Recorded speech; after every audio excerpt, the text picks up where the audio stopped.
বাঙালি তো একজোট থাকবেই, বাঙালি একজোট ছিলই। তবে একটা কথা বলি, এই যে বাঙালিদের ওপর অত্যাচার হচ্ছে মানে বাংলায় কিন্তু অন্য কারোর ওপর অত্যাচার হচ্ছে না। কারণ বাংলা জানে নানা ভাষা, নানা মত, নানা পরিধান, বিবিধের মাঝে দেখো মিলন মহান। আমরা এই সংস্কৃতির মধ্যে দিয়ে বড় হয়েছি।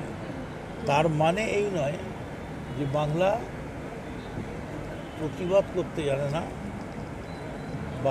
বাংলা আমাদের পশ্চিমবঙ্গ তারা হুঙ্কার দিতে জানে না। হুঙ্কার মানুষ দেবে, এবং তার জন্যই কাল রাস্তায় প্রতিবাদে মমতা বন্দ্যোপাধ্যায়। কোনোদিন মমতা বন্দ্যোপাধ্যায় জাতি ভাষা নিয়ে নামিনি, আমি প্রথম। গতকালের যে কর্মসূচিতে যখন কর্মীরা যাচ্ছেন তাদেরকে আটকে রাখা হচ্ছে, বৈধ কাগজপত্র দেখানো হলেও ছাড়ছে না। ফলে এই যে বাঙালিদের ভিন রাজ্যে আটকে রাখা, এটা আপনারা কীভাবে দেখছেন? ইতিমধ্যে মুখ্যমন্ত্রী তার পথে নামছেন এ বিষয়ে।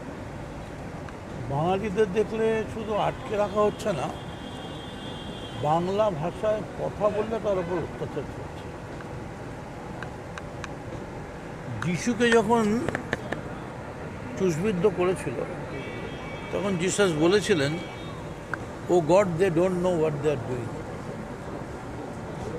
যারা করছে তারা ভারতবর্ষের ইতিহাস সংস্কৃতির সঙ্গে তারা কোনোদিন পরিচিত নয়। একই দেশের, একই ভাষার, একই অঙ্গরাজ্যের, একই কবির গান, দুটো দেশের জাতীয় সঙ্গীত। এখন আমরা যদি এ গান গাইতে যাই, মোদের গরব মোদের আশা, কি জাদু বাংলা গানে গান গেদার মাঝি টানে, পাঞ্জাব সিন্ধু গুজরাট মারাঠা। আসলে কি হয়েছে, যখন পতন হয়, পতনের সময় না একদম নৌকো ডুবুডুবু হয়ে যায়।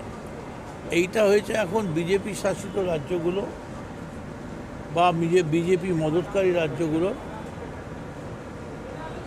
ওরা যে বাঙালিকে টর্চার করছে, সেই বাঙালি যখন দেশে পণ্ডিত জওহরলাল নেহরু রয়েছেন, মোহনদাস করমচাঁদ গান্ধী রয়েছেন, সেই সময়ে মহামতি গোখলে বলেছিলেন, what Bengal things today, India things tomorrow. এর বিরুদ্ধে রাস্তায় নামছেন বাংলার অগ্নিকন্যা মমতা বন্দ্যোপাধ্যায়। তবে আমি মনে করি বিজেপি একেবারে খাদের ধারে এসে গেছে। এখন শুধু সামান্য ধাক্কা 26-এর জন্য বেচ করা। তবে যদি বেশি বাড়াবাড়ি হয়, বাংলা চুপ করে থাকবে না। 21শে জুলাই আগামীকাল। ফলে সেখানে দাঁড়িয়ে বিজেপি ইতিমধ্যে উল্লেখ করতে শুরু করেছে, বাঙালিদের হয়ে আপনারা হাঁটছেন, সমস্তটাই ঠিক আছে, কিন্তু যে ক্ষেত্রে সাংসদে পাঠানো হচ্ছে তখন কীর্তি আজাদ, তারপর এদের মতন লোকেদেরকে বাইরে থেকে নিয়ে এসে এমপি করা হচ্ছে, তাদেরকে এখান থেকে পাঠানো হচ্ছে। মানে কারা আমরা? আমি আমার পার্টিতে কাকে করব? আমি কি আমার মেয়ের সঙ্গে কার বিয়ে দেবো সেটা ওর থেকে জিজ্ঞেস করতে যাবো নাকি? আন্দোলন দিল্লিতেও শুরু হয়েছে। Wait, ball has started rolling. একটু অপেক্ষা করুন। Thank you.